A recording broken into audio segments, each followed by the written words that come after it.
The sound of my purse unzipping made me jolt upright on the living room couch. My heart raced as I spotted Kyle, my new stepson, rifling through it greedily. "What the hell are you doing?" I shouted, anger surging through me. Kyle froze, clutching a wad of bills in his hand. "I was just borrowing some cash," he mumbled, avoiding eye contact. I marched over and snatched my purse back. "You can't just steal from me. That money was for groceries." He glared at me defiantly. "Since when do I need permission to take what's mine? My dad makes enough to cover the little you spend." The sheer audacity of his words left me stunned. How did this entitled brat think he could justify thievery under my own roof? Alan rushed in from the kitchen, alerted by the commotion. "What's going on?" "Your son here helped himself to cash from my purse. Again," I said through gritted teeth. Alan's expression hardened as he turned to Kyle. "Son, you know you can't just take things without asking, especially from Marlene." "Why not?" Kyle scoffed. "You're the one who married this broke widow and brought her into our family." The venom in his words struck like vicious blows. I recoiled, feeling like an unwanted outsider being ungratefully tolerated in their home. Alan stepped towards Kyle, his fists clenched. "That's enough. You'll treat Marlene with respect. She's your stepmother now, and this is her house too." "Oh yeah? Well, maybe if you hadn't wasted your money on this loser." In a flash, Alan grabbed Kyle by the collar and shoved him against the wall. I gasped, my heart pounding frantically. "Don't you ever speak about her like that again," Alan growled, his face contorted with rage I'd never seen before. "Get out of my sight before I really lose it."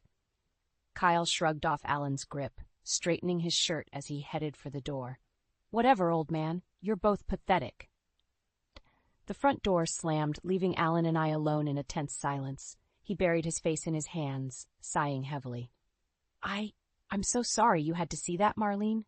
His voice quivered with a mix of anger and dismay. "No, I'm the one who's sorry," I said, fighting back tears. "If I'd known your son was going to cause so much drama, I never would have."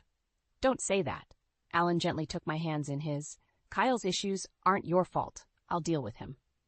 I stared back at my new husband, my heart aching with doubts and insecurities. This wasn't the fresh start I'd envisioned when I agreed to marry Alan and move into his home. Kyle's resentment towards me had manifested more venomously than I could have imagined. Little did I know this was just the beginning of a storm that would shake the very foundations of my life. A darkness loomed on the horizon, and the relative peace I'd found after my first husband's passing was about to be shattered. Later that night, Alan and I sat in tense silence at the dinner table, both of us too shaken to have much appetite. The earlier blow-up with Kyle had cast a dark cloud over our newly merged household. "I need to explain some things about Kyle," Alan finally said, pushing his half-eaten plate away. "Things I probably should have told you before we got married." I felt a knot forming in my stomach, bracing myself for whatever troubles lay beneath the surface of his son's repulsive behavior. Alan took a deep breath. "Kyle's mother and we had a really nasty divorce when he was 14. Lots of screaming matches and ugly custody battles. She managed to turn him against me for years with her vicious lies." He shook his head slowly. "Then she hooked up with this real scumbag boyfriend who introduced Kyle to drugs, petty crime, you name it. By the time I got him back, he was already deep into that world, stealing, selling drugs, running with a bad crew." My eyes widened in disbelief. My God, I had no idea it was that bad. He's been in real legal trouble? "More than once," Alan said grimly. "Theft, possession charges, you name it. He's pulled himself out of some deep holes but keeps finding his way back into them." I stared at him, aghast. If he's really that messed up, how could you allow him to just move in here after we married? He's putting us both at risk. "Because he's my son." Alan snapped, defensiveness flaring in his eyes. "Despite all his screw-ups, I can't just abandon him. He's got nobody else in this world." I wanted to argue, to insist that Kyle's very presence was a clear threat to the peaceful life I craved, the life I thought I was signing up for by marrying Alan. But I could see the anguish and guilt weighing heavily on my new husband's shoulders. "I'm sorry," I said, reaching across the table to grasp his hand. "I know you're in an impossible situation as his dad. We'll get through this together, okay?" Alan squeezed my hand tightly and managed a pained smile. "You have no idea how much it means to hear you say that." Most other women would have run for the hills by now. I tried to make light of the situation. Well, I'm too stubborn and strong-willed to let a little thing like your criminal son scare me off. We both managed a gentle laugh, momentarily breaking the tension. But as Alan headed to take a shower, leaving me alone at the table, a cold realization crept over me. The casual theft from my purse had been just the tip of the iceberg. By welcoming Kyle into our home, we'd opened the door to a world of darkness, illegal activities, violence, and God knows what other dangers. I remembered the cocky smirk on his face as he insulted me mere hours ago. There was something chillingly sinister lurking behind those eyes, far beyond the brashness of typical teenage rebellion. A shudder ran down my spine. Had I grossly underestimated the depravity of this boy? No, this man whose twisted path in life could easily bring ruin to the new dream I was trying to build? I knew in that moment that dark days lay ahead. Kyle's very presence had instantly transformed my new marriage from a longed-for sanctuary into a minefield of constantly looking over my shoulder. And as I absorbed the full scope of the situation Alan had gradually let slip, one thing became crystallized in my mind. That vile, manipulative snake was not going to take away my hard-won chance at happiness without a brutal fight. In the weeks that followed, Kyle's audacious demands and destructive behavior only escalated. It was as if he viewed our home as his personal playground, thinking he could treat Alan and I as his servants. "I need some extra cash," he declared one morning, barging into the kitchen while I prepared breakfast. "My car payment's due." I shot him an incredulous look over my shoulder. "Your car payment? Maybe you should get a job and cover your own expenses for once." Kyle sneered. "Why should I work when my dad has so much money? Just give me what I need." "That's enough," Alan interjected sternly, entering from the living room. "I'm not just handing you piles of cash whenever you want it. You're a grown man. Act like it and get a job." In a blur of movement, Kyle swept his arm across the kitchen counter, sending plates, glasses, and silverware clattering to the floor in an explosion of shattered ceramic and glass. "You ungrateful old bastard," he screamed, his face contorted into an animalistic rage. "After all the hell I went through because of you." Alan stood motionless, seemingly petrified by his son's outburst. I jumped back, gasping as shards crunched under my feet. "Get out," I growled through gritted teeth, mustering all my courage. "Get out of our house right now, before I call the police." Kyle opened his mouth to respond, but seemed to think better of it. With one last menacing glare at us both, he spun on his heel and stormed down the hallway, slamming the front door behind him hard enough to rattle the windows. Once his footsteps faded, I crumpled into a chair, struggling to fight back terrified sobs. Alan immediately moved to comfort me, wrapping his arms tightly around my shaking shoulders. His own eyes were glazed with moisture. "I'm so sorry, Marlene," he whispered hoarsely. "You never should have had to go through that." "You need to make him leave," I said, forcing the words out between shuddering breaths. "He's out of control. He's going to seriously hurt one of us." Alan drew back, cupping my face in his calloused hands. "I know, baby. After that explosion, I finally see he's too far gone." Thank God, I thought with a surge of relief. Finally, he was seeing sense. Or so I believed, until Kyle sauntered back through the front door 2 hours later, looking utterly unfazed by his meltdown. And he wasn't alone. Trailing closely behind him was a flashy woman in her late 20s with heavy eye makeup and tight, revealing clothes.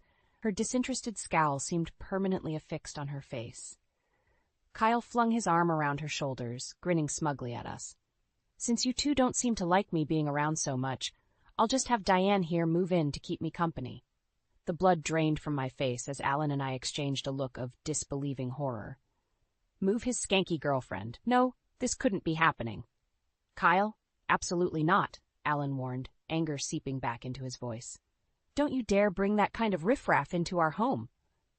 "Too bad, old man. It's happening," Kyle taunted.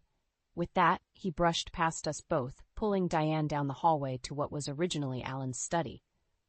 "Oh yeah, you guys can move your little homework space to the garage," he called over his shoulder flippantly. "Me and Babe need our own bedroom." I slumped back into the chair, burying my face in my hands as the sounds of raucous laughter and thumping bass erupted from down the hallway. This nightmare was only getting worse, and my husband seemed powerless to rein in his monster of a son. Living under the same roof as Kyle and his disrespectful girlfriend Diane was a waking nightmare. Nights were filled with thumping bass from their room, shouting matches, and God knows what other disturbances. Worst of all were the little glimpses I'd catch of disturbing activities whenever I passed by their door, furtive figures coming and going at all hours, hushed conversations abruptly silenced by glares in my direction. It was becoming increasingly clear that more than just his obnoxious presence was pervading our home. Kyle was running some sort of illicit operation right under our roof, putting Alan and I at legal risk. One sweltering summer night, the hallway reeked of marijuana smoke yet again. I stormed down to their door and pounded my fist against it furiously. "Kyle, keep that crap away from our part of the house. I'm not letting you turn this into some kind of trap den." The door flew open, and Kyle's sneering face appeared in the cloud of smoke. "Back off, you dried-up old hag," he spat. "What I do in my room is none of your business." My jaw clenched with rage. It becomes my business when it's happening in my home and putting me in legal jeopardy. From over Kyle's shoulder, I spotted Diane lounging on the bed in a skimpy top, lazily scrolling on her phone as if nothing were amiss. "You want a nice, quiet home? Maybe you should have stayed a lonely widow then, instead of marrying into my family's problems." Kyle snarled. With a sudden shove, he sent me stumbling back. I lost my balance and crumpled hard onto the hallway floor, crying out in shock and pain as my elbow smacked against the wall. "That's it! You're out of here!" I heard Alan roar as he rushed in from the living room. "Don't you ever lay a hand on my wife again." He reached down to help me up, his face contorted in fury. For once, there were no hallowed pleas to his son, only unbridled rage. Kyle responded by spitting a huge gob of phlegm that landed squarely on Alan's cheek. The twisted smile on his face was one of pure malice. "Get out," Alan growled in a low, gravelly voice I'd never heard before. "Get out of my house before I bash your skull in and happily let the law deal with me after." Kyle cackled, seeming almost delighted at having provoked this normally mild-mannered man to the brink of violence. "Oh, I'll get out, old man. Just try and make me leave empty-handed after supporting my worthless life for—" Before he could finish, Alan's fist connected squarely with Kyle's nose in an explosion of blood and cartilage. Kyle crumpled to the floor with a high-pitched howl of agony. "That's for Marlene, you piece of garbage!" Alan spat down at his son, flexing his knuckles. The bravado disappeared from Kyle's demeanor as he cowered on the floor, cradling his gushing nose. "You'll pay for this," he blubbered through a torrent of blood and tears. "I'll make you miserable." Summoning whatever was left of my nerve, I forced myself to my feet and leveled an accusatory finger at Diane, who continued to sit casually watching the violence unfold. "Get this trash out of my house," I hissed. "Both of you, before we call the police and public services to forcibly remove you." For once the skanky woman's face betrayed a flicker of alarm, comprehending the very real prospect of legal consequences beyond this domestic dispute. In a flurry of motion, she gathered her and Kyle's belongings into ratty duffel bags as Alan and I watched stoically. With one last venomous look over his shoulder, Kyle allowed himself to be pulled out the front door, slouching away into the night, still cradling his battered face. Only when the rumble of their beat-up Honda had faded did we collapse into each other's arms, physically and emotionally spent from the turmoil. "I'm so sorry, Marlene," Alan rasped softly into my hair. "You didn't deserve any of this." Gently pulling back, I cupped his face in my hands and forced his gaze to meet mine. "No more apologies," I stated firmly. "That monster is out of our lives for good, and he's not taking anything else from us." Deep down, however, I knew it was too dangerous to rest on that conviction. The menacing fury in Kyle's eyes as he was ejected betrayed something far more unsettling than the tantrum of a spoiled brat. My stepson was unraveling into a vicious, vindictive menace willing to go to extremes in pursuit of revenge. And whatever dark dealings he'd been involved in, his pride and greed would never allow him to walk away without extracting a price. Alan and I had only begun to pay, but even we couldn't fathom how steep the cost would become. In the days after Kyle's explosive eviction, an eerie calm descended over our home. Alan and I walked on eggshells, constantly bracing for some form of retaliation that never came. "He has to be plotting something," I muttered to Alan one evening as we picked at our dinner in tense silence. "Kyle's not the type to just slink away." Alan shifted uncomfortably in his chair. "You're probably right. I have no idea what he's capable of at this point." We both jumped as my phone began ringing, the shrill tone shattering the quiet. I felt my pulse quicken as I saw the caller ID. It was my brother Eric. "Hello?" "Marlene, it's me." His familiar voice crackled over the line. I think we need to talk, in person." There was an uncharacteristic solemnity to his tone that instantly put me on edge. Eric wasn't one to mince words or ask to meet up unless something serious was going on. "What's this about?" I asked, unable to mask the tremor of worry in my voice. A pause. "It's about your stepson, Kyle. I've been looking into a few things. We should discuss it face to face." My eyes flicked over to meet Alan's concerned gaze. This couldn't be good. "Okay, come over tonight after you get off work," I replied, trying to keep my voice steady. I spent the next few hours in a state of nervous agitation, my mind racing through worst-case scenarios about what Eric might have uncovered. Was Kyle pushing drugs, involved in organized crime of some kind? The possibilities were chilling. When Eric finally arrived that evening, his face was taut and grim. He made a beeline for the couch and dropped his voice to a hushed murmur, glancing furtively around as if he feared we were being watched. "I've been piecing some things together through my contacts and databases at the precinct," he began in a low growl. "That kid of yours, Alan, he's mixed up in some seriously dangerous stuff." Eric ran a hand over his thinning hair. "Stolen identities, credit fraud, you name it. He's got an entire black market operation going, using those scumbag friends of his to siphon money and rip people off blind." I felt the blood drain from my face as realization dawned. The shadowy figures coming and going at all hours, the scrapped plans for Alan's study to become their lair, it all made sense now. "That's why he was so desperate to keep you from kicking him out," Eric continued grimly. "He needed to operate out of your home undetected. Guys like that, they'll do anything to keep their schemes going." Alan's face was ashen. Oh God, when I think of all the times he brought strange people around, started getting belligerent out of nowhere, he was protecting his crooked schemes all along. My brother leaned forward, resting his elbows on his knees as his eyes bored into ours with steely intensity. "Which is why the two of you are in very real danger. Kyle clearly has no limits to what he'll do, and guys involved in this level of fraud tend to have extremely dangerous connections." The unspoken suggestion hung in the heavy silence that getting on the wrong side of Kyle's operations could mean deadly consequences. "We need to handle this extremely carefully," Eric said, his expression grave. "One misstep and you could find yourself swept up into a world you don't want any part of." My heart pounded in my ears as the gravity of the situation became clear. That vicious, greedy snake of a stepson had turned our home into a den of criminality. And now he wouldn't stop until he'd exacted vengeance upon us for daring to defy him. I felt Alan's hand finding mine, gripping tightly as we digested this nightmare in silence.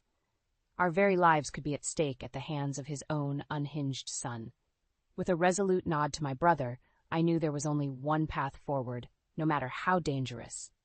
We had to stop Kyle's malevolence, once and for all, and we would have to match his ruthlessness every step of the way to survive. Over the next few days, Eric worked feverishly behind the scenes to gather intelligence on Kyle's operation. Calls were made, surveillance footage poured over, shady contacts leveraged for any crumbs of information. Finally, he presented us with the bombshell. Kyle's crew was about to pull off a massive identity theft and fraud scheme, their biggest score yet, and he had the date, time, and location. "This is our chance to nail that piece of garbage once and for all." Eric growled, slapping a thick manila folder on our kitchen table. "I'll organize a sting with my unit to catch him red-handed." Alan and I exchanged anxious glances. Taking down Kyle's criminal empire was the obvious necessity, but the prospect of being intimately involved in such a high-stakes police operation filled us with trepidation. "What do you need us to do?" Alan asked, his voice barely above a whisper. Eric fixed us with an intense stare. "We're going to use Kyle's greed against him, I'll have one of my undercovers reach out saying they have some high-value financial data to sell. He paused, letting the weight of his next words sink in. And the two of you are going to be the brokers who set up the meeting, the ones who can get him to show up in person so we can grab his slimy ass. A tense silence stretched between us as Alan and I processed what he was asking. Not only would we be dangling criminal bait in front of that viper, we'd be serving ourselves up as targets to draw his fangs. But what other choice was there? We were already marked by his venom. Leaving him to run rampant would only ensure he circled back around to strike again when we least expected it. Whatever it takes, I said firmly, squaring my shoulders as I met my brother's gaze. If being part of the sting is what's needed to finally rid our lives of that cancer once and for all, I'll do it. Alan gave a grim nod of agreement, lacing his fingers tightly through mine. 2 nights later, we found ourselves seated at a seedy bar near the industrial district, my stomach tying itself in knots as we awaited our undercover's call signaling that the trap was set. The burner phone finally rang, and I felt my heart lurch into my throat. "It's go time," Alan muttered, eyes flicking around the dingy establishment as I answered the call with trembling hands. "Yeah, I got a hot new bank data dump to move," the gruff voice at the other end stated matter-of-factly. "You still looking to buy?" "Of course," I replied, struggling to keep my tone even and businesslike despite my inner turmoil. "My partner and I can meet with the merchandise in hand tonight, ready to make a deal if it passes muster." "Perfect. Warehouse District, 10 p.m. Listen for my message on the burn phone with the exact location in 30 minutes. The call clicked off abruptly, leaving Alan and I to await further instructions with bated breath. True to their word, a new text arrived giving us a specific address, a derelict factory on the fringes of the warehouse district. Isolated, cavernous, the ideal setting for criminal dealings to unfold undetected, or so they would believe. As we pulled up outside the rusting gates, my brother's message crackled urgently through the phone's tinny speaker. "Got you covered from all angles. Just play it cool and stay frosty. Units are in position, eyes on your target coming in from the east side." My chest tightened as the unmistakable growl of Kyle's beat-up Honda echoed off the buildings, pulling in through the far gates with its high beams blazing. Time seemed to slow to a crawl as the door slammed open, his hulking form emerging into the sickly glow of the street lamps. "Well, well," he sneered as he swaggered forward, flanked by 2 of his slimy henchmen. "If it isn't Dad and the little wifey." Despite the terror coursing through me, a surge of adrenaline-fueled determination washed over me in that moment. This soulless predator had tormented our family for the last time. With a subtle nod, I signaled that the game was truly afoot. Let the vipers ensnare themselves for one final act of retribution. Kyle swaggered forward, that same twisted smirk frozen on his face, the same one that had mocked me so many times during his reign of terror under our roof. "So what's this big score you mugs are trying to peddle?" he sneered, looking us up and down with contempt. "It better be good, or else this little reunion is gonna get ugly." I felt Alan tense beside me, but kept my own expression steely. "We'll let you inspect the merchandise first, if the price is right." Producing a weathered USB drive, I placed it squarely in Kyle's outstretched palm with a subtle nod to Eric's team lying in wait. The Viper's eyes lit up with greedy intrigue, his focus fully fixated on the promise of an illicit payday. With a grunt, he handed it off to one of his henchmen, who immediately got to work on a laptop, no doubt scrutinizing the data for any whiff of fraud potential. While they were distracted, my gaze landed on the other crony loitering nearby, idly scrolling through his phone, until I noticed the unmistakable glint of a knife peeking out from his waistband. My heart stuttered with a new surge of panic. These weren't just amateur crooks. They were strapped and ready for any potential violence. One wrong move, and this entire sting could devolve into a deadly crossfire with me and Alan caught squarely in the middle. I reached out and gave Alan's hand a subtle squeeze, hoping my brother's unit was as dialed in as they promised to be. "Looks legit," the henchman finally grunted after several tense moments, slapping the laptop closed. "Ez money. As long as your crazy-ass family ain't trying to set us up." A sly smile crept across Kyle's lips as he leveled his gaze at us. Now why would we want to do that? After all the fond memories? His fingers closed tightly around the USB drive, the smirk morphing into a full sneer. Maybe we'll take this little payoff and a little extra fee from dear old Dad to make up for all the grief your bitch put me through. My jaw clenched, fury blazing inside me. Of course, he couldn't let this go without one final sadistic jab. Too much to ask for a simple ending where the snake gets what's coming to him. You must be stupider than you look, I spat back, fists clenching at my sides. We're not going to just hand you money, you parasite. In a flash, both henchmen produced their weapons, leveling them squarely at us. I gasped, instinctively grabbing Alan and pushing him behind me as they fanned out in a menacing semicircle. Maybe you didn't get the memo, the knife-wielding thug snarled. We ain't asking for money. We're taking it. Drop 'em. You're surrounded. The barked command seemed to reverberate from all directions as the night exploded in a blinding haze of flashbang grenades. I blinked and coughed, struggling to see through the smoke and spot the source of the chaos. Suddenly, what seemed like dozens of black-clad figures materialized through the haze, weapons trained in a tight semicircle around Kyle and his stunned goons. This is the police! Eric's commanding voice boomed over a bullhorn. Get on the ground with your hands up! There was a tense beat of stunned silence until the knife wielder made the mistake of whipping his blade in a wild, yet unpredictable arc, met instantly with a searing volley of beanbag rounds from the officers slamming into his chest and abdomen. As he collapsed, wheezing, there was one final snap of resistance as Kyle made a panicked break for his car. But my brother was prepared, rushing out of the smoke to put him in a wrenching arm lock that sent him crashing to the pavement. Kyle Turner, you're under arrest for identity theft, wire fraud, and a whole host of other fun charges. Eric growled through gritted teeth as the cuffs clicked into place.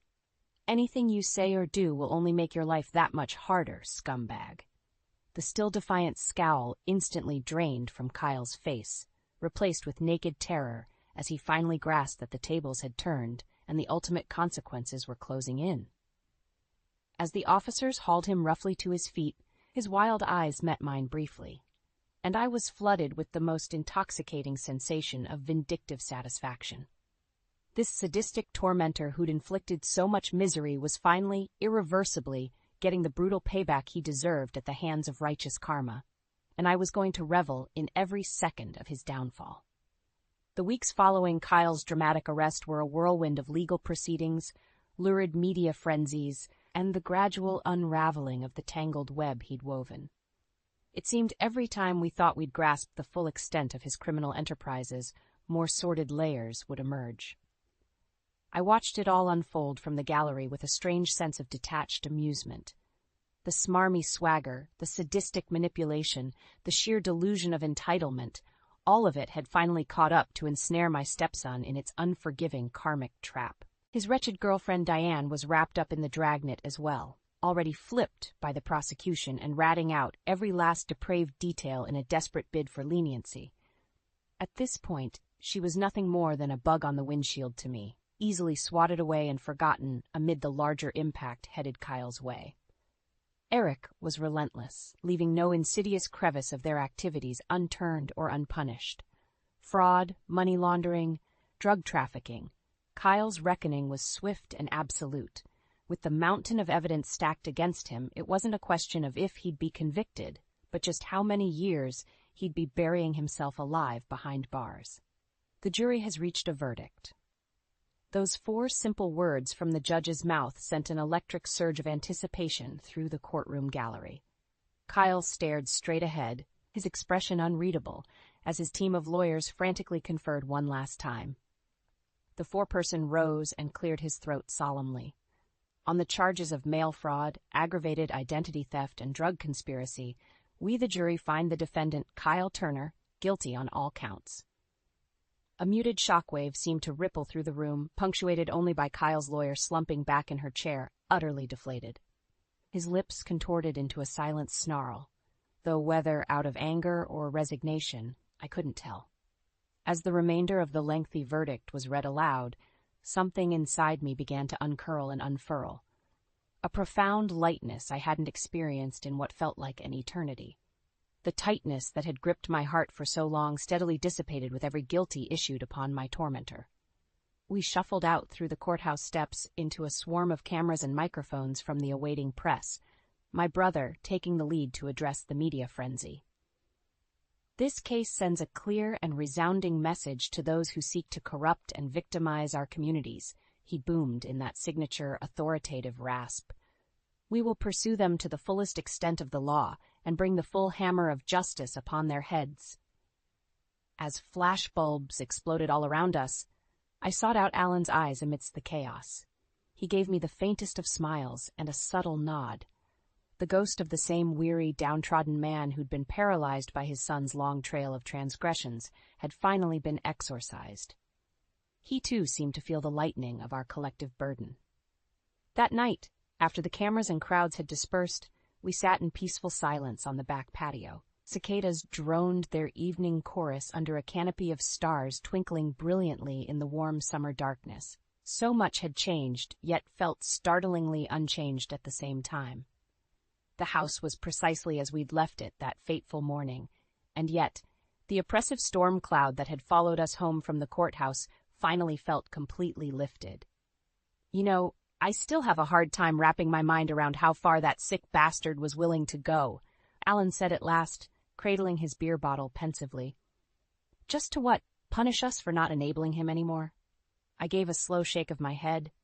At the end of the day, it was never really about us, just his own greed and depravity swallowing him whole. I thought back to that cold, chilling glare Kyle had leveled at me in the courtroom while receiving his sentence, not one of rage or hatred, but a fathomless emptiness. For all his blustering malice, he was now just an empty husk being justly carted away. He'll spend every day of the prime of his life rotting behind bars, I stated with grim finality, and all he'll have is that void where his soul should have been to keep him company. Alan nodded, the ghost of a smirk toying at the corner of his lips, as the cocoon of our nightmare finally shed away completely. So I guess that means we get to focus on filling our lives with better things now. You know, like a little peace and happiness for once. The enormity of that simple idea hung in the air, more revitalizing than the gentle breeze kicking up around us. Pulling me close, Alan pressed his lips to the top of my head, a kiss filled with a renewed sense of purpose and the untold promise of whatever lay ahead. For the first time in what felt like eternities, the horizon was wide open and full of possibilities. I'd say we've earned every last drop of it, babe, he murmured warmly against my hair, and I can't wait to start living it.